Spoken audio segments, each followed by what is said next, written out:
babanda ko contester balobi batumsu boche kuna présidium bazo mérité te sotobi par rapport à pouvoir politique.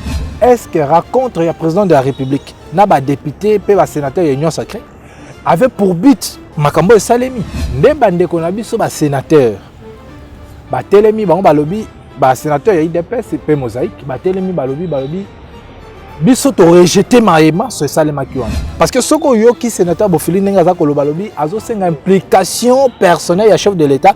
C'est là que deuxième hypothèse est eu valeur. Donc sur ce, moi je trouve que le président de la République n'était pas informé. Même le président est comment karaboye pas balekisi yango na ndenge na bango pe eleki. Voilà, mbote na bino bandeko balandia et à la FM pe mbote mingi lisusu na baye balandaka émission Tolobela oyo elobelaka mambi ma société, mambi ma politique pe maignon so mai koleka na République démocratique du Congo. Bongo na tongo ya lelo tokutani lisusu na numéro ya sika poto beta masolo to solo la ndenge to mesana ko solo la kasi merci na baye balandaka biso partout dans le monde, vous allez na France, na Canada, na Belgique, aux États-Unis, vous nous suivez en République démocratique du Congo, à Kinshasa, en Mbandaka, à Lubumbashi, partout, na Kolwezi, partout, Bolandarabiso en tout cas. Topesi bino merci. Après-midi à Londres dans le baquet tokutani te poto beta suma soto solo là kasi toko solo là nande ko Mathieu Gaguma azali moko ba journaliste na kati ya groupe de presse ya la FM pe analyste politique kunene na ende toko beta masolo actualité toko analyser na ba sujet oeza sur la toile. Boyebi mingi ete République démocratique du Congo pe bureau ya Sénat ou benga kango chambre des sages les Sénats de la RDC ba ote ko ça la déclaration moko boye les sénateurs Eli de l'IDPS et Mosaïque, basali déclaration na bango. Na kati déclaration na bango ba rejeté en bloc ma immense ma salemaki na présidium il y a union sacrée. Na kati présidium union sacrée bosi mba été ba mususu ba kotaki ba reconnaître bango voilà ba koti na kati présidium union sacrée.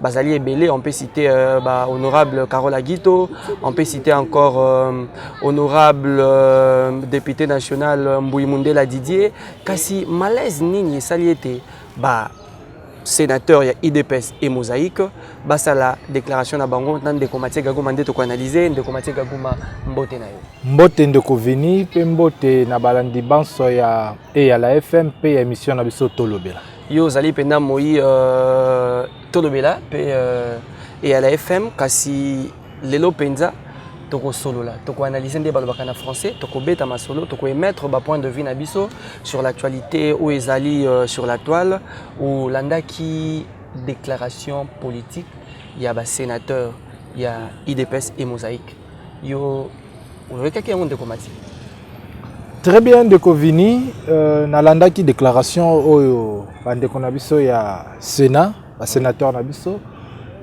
il y a IDPS pe Mosaïque oyo babengi IDPS tolo bana ba oyo ba lié na ye voilà basaki déclaration na bango oyo ezaki porté na sénateur Jean-Paul Bofili oui yenda portaki yango bango kuna balobaki oyo bango singelaki baloba à ma grande surprise nazelaki teke ko salema bongo keza IDPS na Mosaïque na ende muta ko réclamer malheureusement bango nde babimi bato boso oyo ba réclamer que ba boyonso o esaimaki na niveau ya présidium o biso tout oyebi que ba élargissaki nombre ya ba membre na présidium to monaki ba gouverneur muso ba kotaki to monaki mama Fifi Masuka to monaki Jacques Yabula to monaki sénatrice Carole Aguito o akoti na kata présidium mais biso pe to ki ba journaliste to mituna ipe mituna to bi a présidium mango par rapport à critère nini oyo basaki pona bapona bato bachawana bakoti kaka boye bakoti. Alors, le lot de la déclaration, il y a un sénateur, il y a IDPS et Mosaïque. Oui. Déclaration, on a dit ça, que Bisopeto Sanini, Tolobela. Voilà, Nego Ndeko Mathieu Alobi, Tolobela. Kasi, Boebi et Sénat, il y a République démocratique du Congo, ils ont organisé de la manière. Nakati, il y a Sénat Ndeko Mathieu, tous allés dans un groupe politique.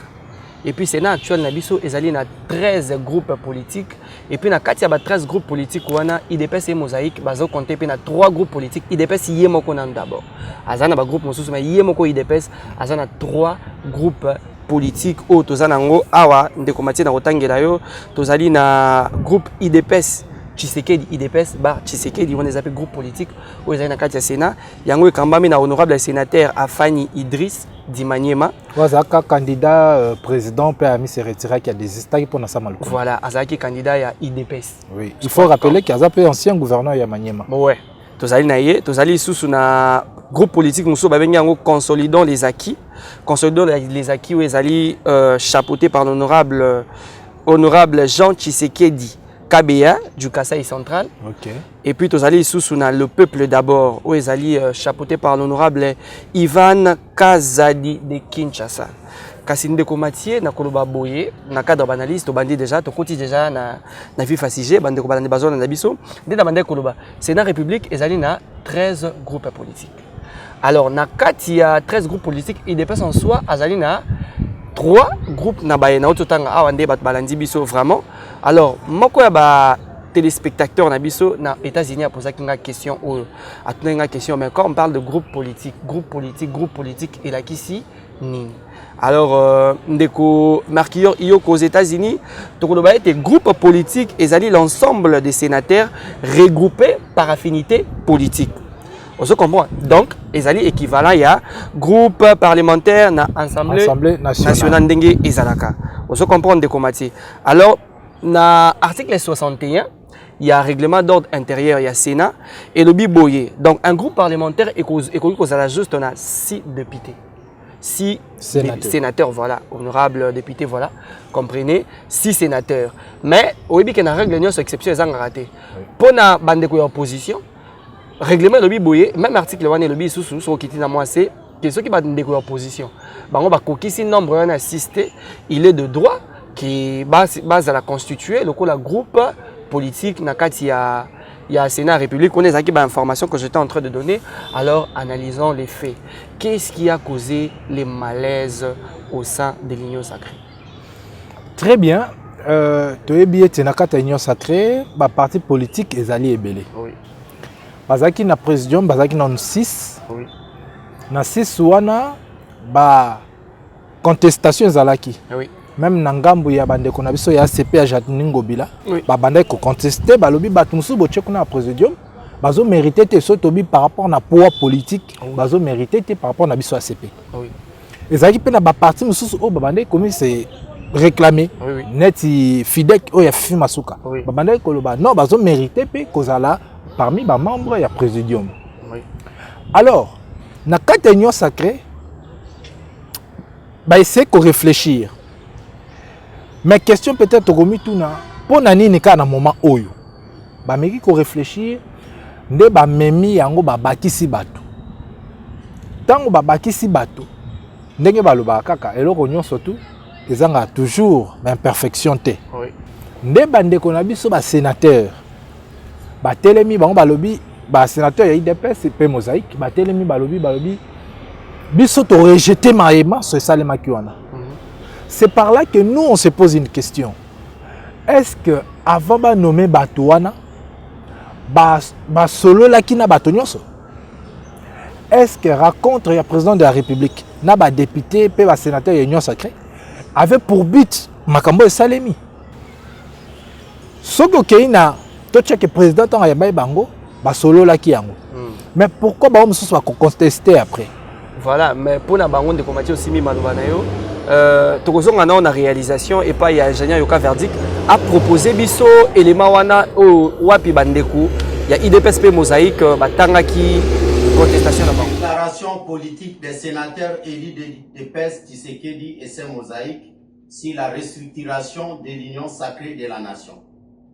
Nous, sénateurs élus de l'Union pour la démocratie et le progrès social, IDPS Tshisekedi et ses mosaïques, réunis ce samedi 22 mars 2025 à Kinshasa pour examiner la situation politique de l'heure au sein de l'Union sacrée de la nation, notre plateforme politique initiée par son Excellence Félix-Antoine Tshisekedi Tshilombo, président de la République. À l'issue de cette importante réunion, nous déclarons ce qui suit.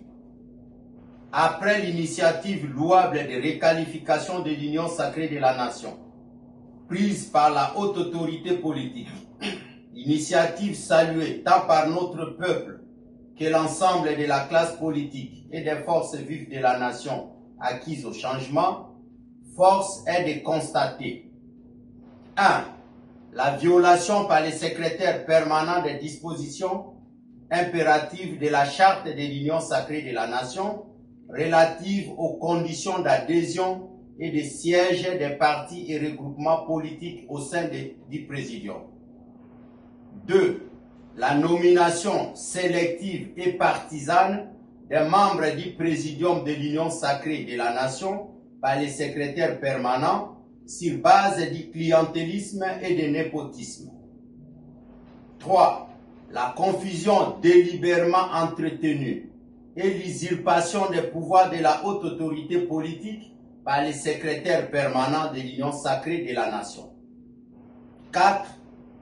Le non-respect de l'autonomie de fonctionnement des partis et regroupements politiques membres de l'Union sacrée de la Nation par les secrétariats permanents, créant ainsi des conflits de compétences entre les membres des partis et regroupements politiques de l'Union sacrée de la Nation. En considération de ce qui précède, décidons ce qui suit. Primo, rejetons en bloc la prétendue restructuration du Présidium de l'Union sacrée de la Nation, publiée par les secrétaires permanents de l'Union sacrée de la Nation, source de frustration à éviter par ces temps qui courent.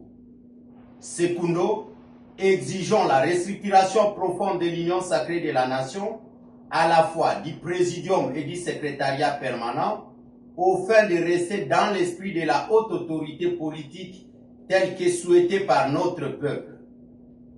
Tertio, demandons la prise en compte du critère relatif au poids politique des partis et regroupements politiques membres de l'Union sacrée de la Nation dans le processus de prise de décision pour assurer la cohésion nationale.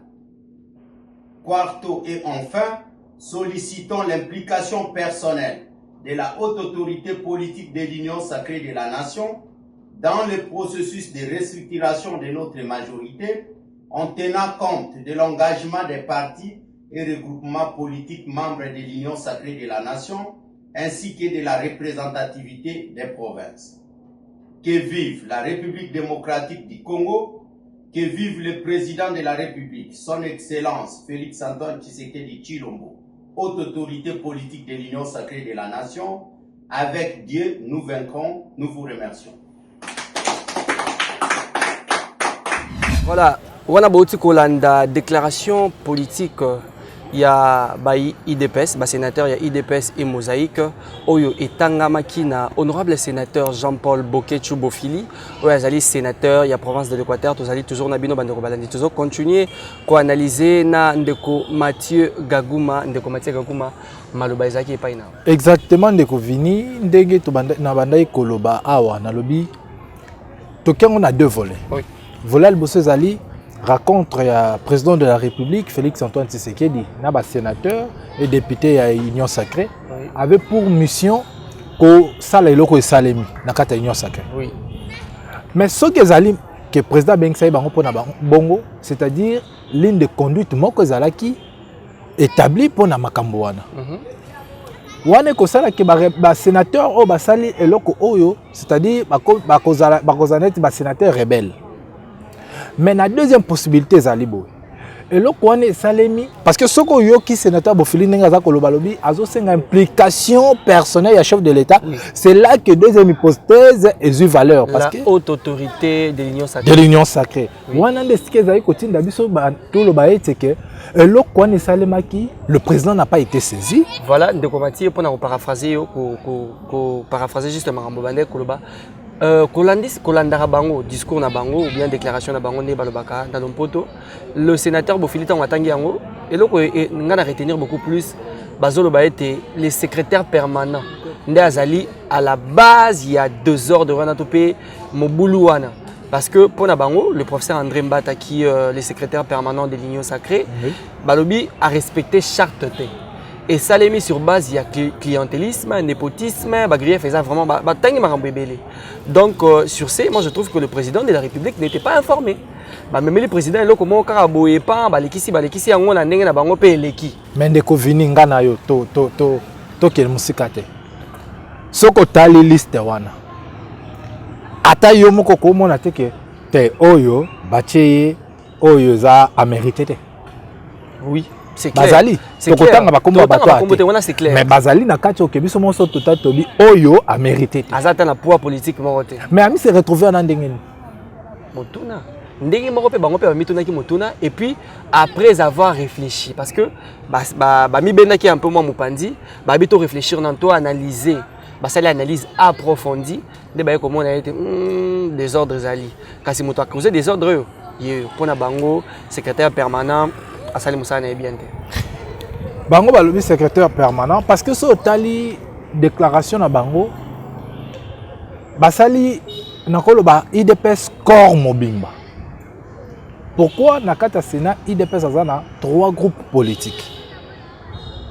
Les 3 groupes union surtout ba rejeter loko. C'est qu'il y a quelque chose qui cloche. Mais moto bazali ko accuser le secrétaire permanent. Il faut ba tout ba il est de l'IDPS. Oui.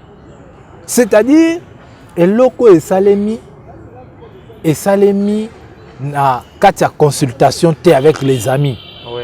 C'est quelque chose qui s'est fait pour plaire na groupe moko boyabatu. Oyo X to Y obiso to yebite que le secrétaire permanent il est moko ne mutako ko loba. Donc il y a se retirer na ba oyaye nde ba sali yango ba isoler un peu baninga mususu. Isolement on a ndé bendi mécontentement. Est-ce que moi je me dis est-ce qu'au sein de l'Union sacrée, et puis nous avons traversé bien la situation de l'Est de la République démocratique du Congo, on a besoin de se ignorer. Tout ça derrière la crise, d'un côté à l'Est. Tout côté à l'Union sacrée, la crise est ça va fragiliser un peu l'avancement de l'Union sacrée ou soit l'avancement de la République.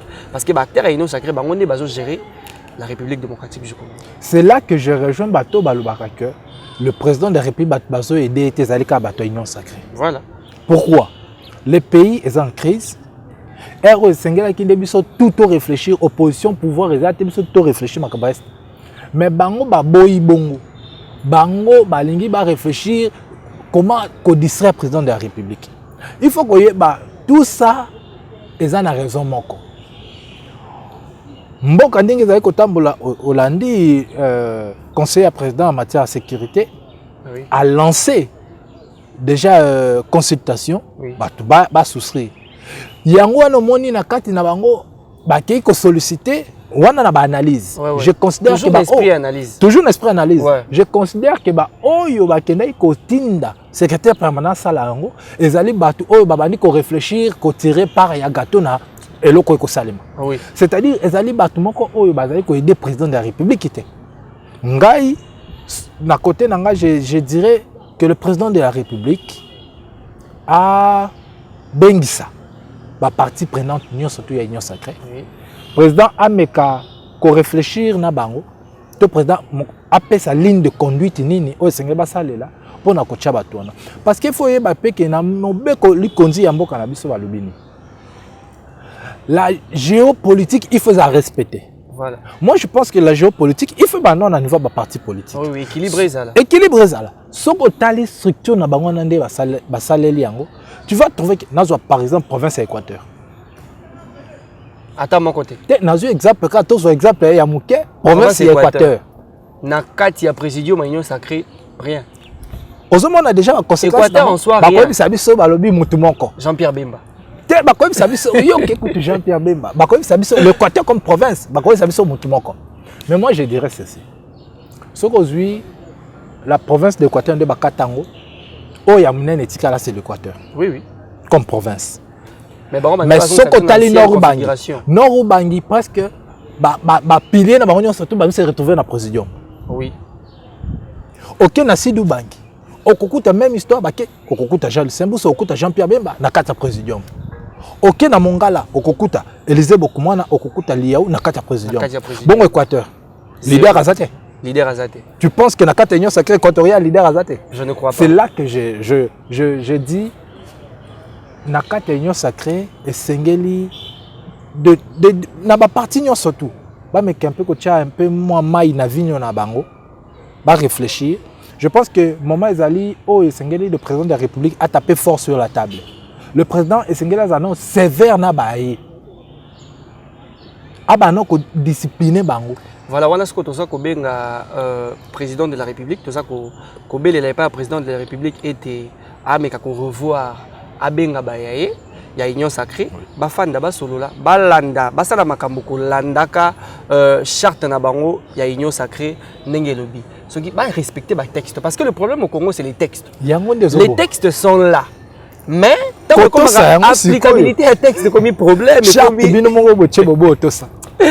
ah, Congo ils ont vraiment un problème, ils ont vraiment la charte. La charte. Moi je me dis, j'ai dit souvent, et puis dans le Barango, les problèmes du Congo ils ont un peu de texte. Ah, on a Congo, il faut respecter les textes. Pendant que les textes sont là, mais comment on a à l'encontre et à texte. Excellence, Monsieur le Président de la République, l'union sacrée et sa famille nayo, ils ont vraiment famille nayo. L'union sacrée ndé memio tio comme alelo place to komi. L'union sacrée ndé sungaki au renversé majorité aux aki yaliboso. Oui. Parce que l'histoire va changer en côté, histoire toyebi. Kasi Excellence, Monsieur le Président de la République, benga ba l'union sacrée, fandana bango peyoka. Ba basali des déclarations, basaka kabana na l'union sacrée. Moi je demanderai au Président de la République à benga bango. Ayoka bango et comme ça bango ba combien ma preuve non Monsieur le Président biso to sali boye sur base ya boye tala à place tel secrétaire permanent parce que bango ba s'agripper vraiment dans secrétaire permanent a sali musala na bien te tala mutu songolo ba kotisier pona likambo pakala vraiment ndeko Mathieu to lingi vraiment to chité kasi le banana suka na numéro na biso ya lelo. Le Baranga Soukezali que Babengi président de la République, mais moi je fais aussi appel à secrétaire général IAI2PES, honorable Augustin Kabouya. Comme le conflit est allé dans la 4 IAI2PES, si Angomoko, Abenga va partir nyonso, Ayoka Bango, va trouver solution. Avant ba memayango na niveau ya président de la République, le chef de l'État. De même, na occasion un peu de Kovini, je pense qu'il y a une émission le sénateur Jean-Claude Bayende Azali Nambandaka na fief nae. Oui. Kuna payé par le bac OAE et la ki bato ya la kaki, je pense qu'il y a une émission koya to kolobela yango. Pour analyser. Baza la toujours scotché, ba oya biso balandaka biso, baza scotché na émission na bango to lobela. Voilà, to komi vraiment na suka ya numéro ya lelo bande ko balandi émission to lobela pe la FM. Merci na ndenge bolandaka biso de partout dans le monde, na lobaki yango déjà na entrée à émission Oyo et à la FM à plus de 20 millions de vues sur YouTube, c'est vraiment à féliciter et puis topesi bino ba merci bino de bopesa biso force beaucoup mais la biso bo liker bo commenter bo partager peu ba émission na biso pour na kopesa biso toujours force. Merci na oyo azaki na sima caméra na kombo ya ingénieur Yoka Verdi comme mise au point. Merci à Alvin Ifoji l'assistant du chef et puis merci na moko ya ba sponsor na biso totanga kombo na été mazali parmi nous le plus grand sponsor de la FM de Mathieu. Il y a tanga maraté azali héros dans l'ombre totondi vraiment botondi kasi pona Lelo biso na bino bande ko balandi to suki ya wape to kutani na numéro mosusu. Bye bye.